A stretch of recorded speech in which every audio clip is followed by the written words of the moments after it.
Ole Miss fans need a hotel for the game weekend? Many OTAs keep all the commissions, but at Fan Plans, you still get your loyalty points, receive direct confirmation from the hotel, and you support Rebel Grove. Visit fanplans.com/Rebel Grove today.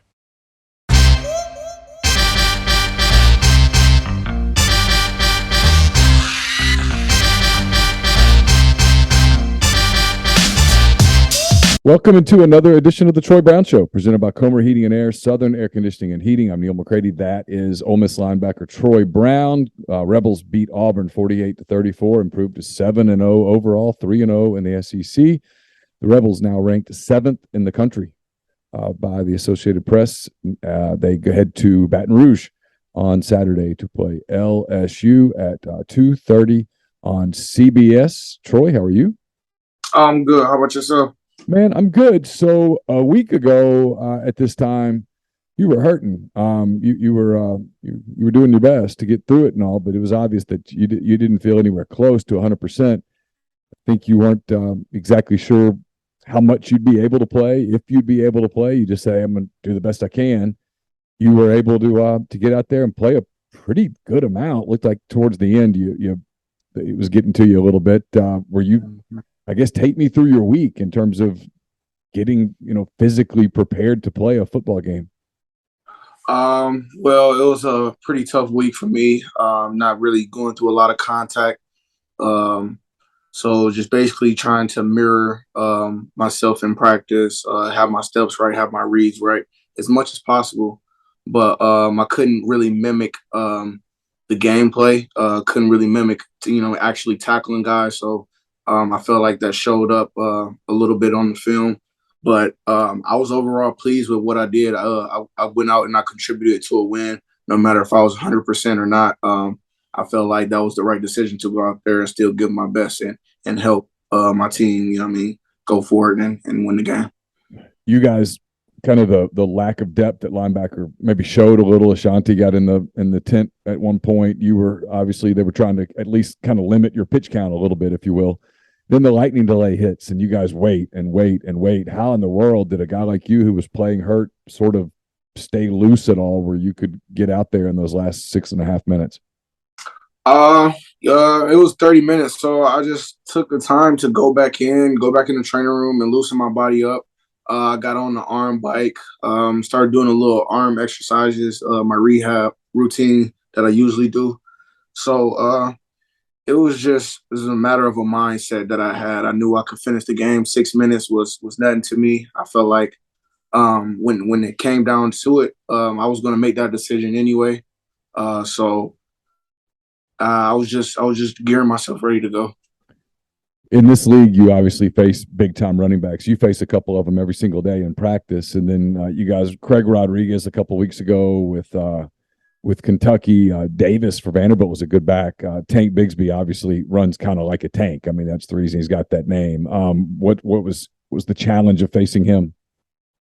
He was a more surprising back than I honestly thought. He really is like Zach. In the way that I see them play, I see them stick, I see them move. So I just thought of all the attributes that I used to get my upper hand on Zach, because me and him being linebacker, running back, we obviously go at it each and every day. We go back and forth each and every day, trying to keep the edge on one another. So I just went back to those tips and try to stay on this inside hip and not let him cut back on me, because he's a nice stick and cut back guy. You guys, the last couple of weeks, there've been a lot of talk about tackling. How difficult has it been? What do you sort of attribute, I guess, some of the struggles with tackling? Is it just the physical wear and tear, playing week after week, or what do you attribute that to? Sometimes it's more the approach than anything. You have to approach the tackle the right way in order to make it easy for you to make the tackle. And I feel like yesterday we lost sight of that. And you can see on the tape to where we are taking great angles, we're taking great approaches to the ball, approaching the ball violently, and just destroying guys. But then when we don't take that same approach, that same mindset, You know what I mean? Those guys are good enough to break away plays. Like these aren't scout team players. These aren't, I mean, scrubs. These guys are going to get paid one day. So you have to understand that if you don't take that same approach, these guys will make you pay. Who you got in your lap there? This is my son Emery, filled with paint all over his body. He gets into a lot of stuff. It's good. It's crazy. What's up, Emery? What's happening? Say hi. Do you think? Obviously, you guys got LSU coming up. Jaden Williams is a super mobile quarterback. Loves to create plays out of broken plays. Can really move. You got a little bit of a taste of that with Robbie Ashford yesterday with Auburn on Saturday, I should say. What's the challenge as a linebacker of kind of containing a guy like Daniels who can hurt you with his feet? Well, the same mindset that we have with this guy, but I feel like the LSU quarterback is a much more accurate quarterback than this past week. So we have to be very detailed in our rush lanes and our coverages. It was times to where, well, I can speak on my instance to where I came out of coverage and I decided to go and get the quarterback and he dumped it over my head and you know what I mean it exploded for a 40-yard play. So we just have to stay detailed and stay on our P's and Q's to where we won't give this guys opportunities to beat us with his legs. Did you come out of the game pretty healthy? I feel like yes. It's always a positive to go out and feel either the same or better than I did the week before. So that was one of my main goals out of this game. I know that I wasn't going to be 100%, but to play to my best ability and to come out and still, you know what I mean, feel good, feel confident to play next week and not, you know what I mean, lower that confidence. That was my goal at the end of the day. This show brought to you each and every week by Comer Heating and Air, Southern Air Conditioning and Heating. Different names, same great products, same great services. It's warm today in Oxford in the 70s, but it's dropping this week, a couple of days this week, highs in the 50s, lows in the 30s. So if you want to make sure that heater is ready to go, it's safe to turn on, get in touch with our friends at Comer and Southern. If you live in Oxford, Tupelo, the surrounding area, call Comer 662-801-1777. If you live in Hernando, Memphis, or the surrounding area, call Southern 662-429-4429. Not going to keep you a whole lot longer. Just your phone took a hit right there. He's like a linebacker. Took out the phone. Took a good angle on it. He took a right angle. He hit it with violence. Let's see. What are the other things on y'all's board? It's be violent. Take out the playmakers, stuff like that. He did that and he won. He beat the phone. Can you hear me, Troy? Okay, I can't hear you. I think he might have muted it. Yep. Okay. I guess you guys move up to 7th in the country. We've talked about this a lot. You're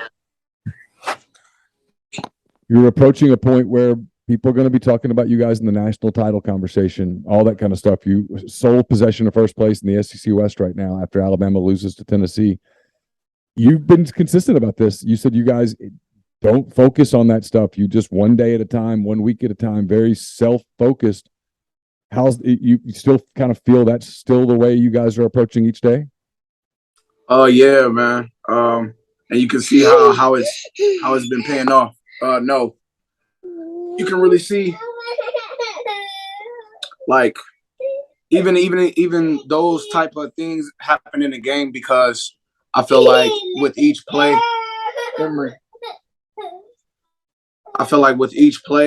it's like the next it's the 1-0 mindset. Like you got to make 1-0 each play. So it's just, I mean, it's not really hard to think that way, but gearing yourself to think that way is always positive because you're thinking about making your next play your best play, your next move, your best move. You've been to Tiger Stadium before with Central Michigan. What do you remember from that game? How much does kind of having played there before help you a little bit this time around? I remember the atmosphere. It was fun. Just seeing the whole stadium wiped out. I think it was their first game of the year as well. So their first home game that year. So I'm ready to go back and even the score. You know, I lost there. Obviously, don't want to do it again. Just like I wanted to even the score with Kentucky.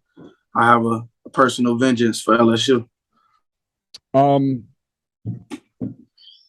Playing in an environment like that, is it as the road team? Is there part of it's kind of fun? I mean, I know you love to be the home team and you love the crowd getting it for you and helping you guys and causing a false start and stuff like that.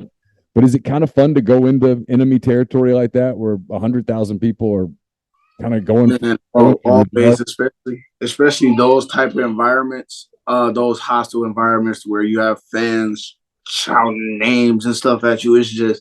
It's exciting, but I mean it's also surreal because you're just in a situation to where if you're at home, you just feel comfortable. You on your bench, you might got like fans and water and stuff coming down on you, but when you're at the opposing team's house, like you get no love, and I just like that feeling, you know. All right, let's get into our MAC picks before we let you go. Our competition each and every week. You emerged victorious last week. You went 4-3 in MAC picks. I went 3-4. So you closed the game. You're now 19-23 overall. I'm 23-19, clinging to a 4-game lead as we go into another week in the MAC. We got let's see. I got a schedule here somewhere. I promise I'm organized today. Here we go. Yep, it's in front of my face. We got 6 games. We'll start with Akron is at Kent State. Akron's an 18.5-point underdog, so it's really a matter of points here. Mm-hmm. I'm going to go with Kent State. I'm going to lay those points. Same. All right. Toledo, Troy, they go to Buffalo. Toledo's a 7-point favorite at Buffalo. 2 teams that are playing pretty well in the MAC. Yep, I'm taking Toledo. Buffalo is too iffy for me this year. They playing on and off. Bowling Green is really surprising me. That's who I'm surprised at the most. I'm going to go with Buffalo. You mentioned Bowling Green. They're playing your guys, Central Michigan, this week coming up. Bowling Green's an 8.5-point underdog at Central Michigan. What do you think? Yeah, I'm going to CMU. All right, you're going to take Central Michigan. I'll take Bowling Green in the points just because you're right. They have kind of shown some spunk here and there, so I'll see if 8.5 points protects me. Eastern Michigan getting 3 points. They go to Ball State this week. Eastern. All right, you're going to go with Eastern. I'm going to go with Ball State. They're actually playing pretty well here lately, and all I got to do is lay 3 at home, so I'll do that. Is any of these places remotely difficult to play? I mean, we talk about Tiger Stadium and stuff. Is there any MAC environment that is more difficult to play in than the others? Environments, in terms of the crowd, no, but Eastern, because their field is gray, it's just a vibe that I don't like weird about it. Yeah, weird. Yeah, because you play on green fields all the time, and then all of a sudden it's gray. Yeah, it's just gray turf. It would be different. All right, Northern Illinois is giving 1 point at Ohio. Pretty evenly matched teams here. Northern Illinois and Ohio. Who you at? I'm going to go NIU. Yeah, I think I am too. I'm gonna go with them. And then one final game, we got Western Michigan getting 5.5 points at Miami of Ohio. I'm going Western. Miami, Ohio, making me mad lately. You're gonna go with Western. I will go with Miami. So this will be our MAC picks for the week. Listen, I'm glad you got through that game, through the game healthy. Glad you look to be feeling better. I know that all the fans out there are glad you're feeling better and glad you're on the field. You obviously have had a awfully good year at Ole Miss so far on the field and off it as well. So we'll look forward to getting back next week. We'll recap Ole Miss at LSU and get ready for yet another road trip as Ole Miss gets ready to head to Texas A&M next Saturday. So for Troy Brown, I'm Neil McCready. That does it for this edition of the Troy Brown Show, presented by Comer Heating and Air, Southern Air Conditioning and Heating. Get in touch with those guys. Make sure your heating system is ready to roll as the colder weather starts to roll in. Troy, enjoy your week. Good luck. Take care. All right. See you next week.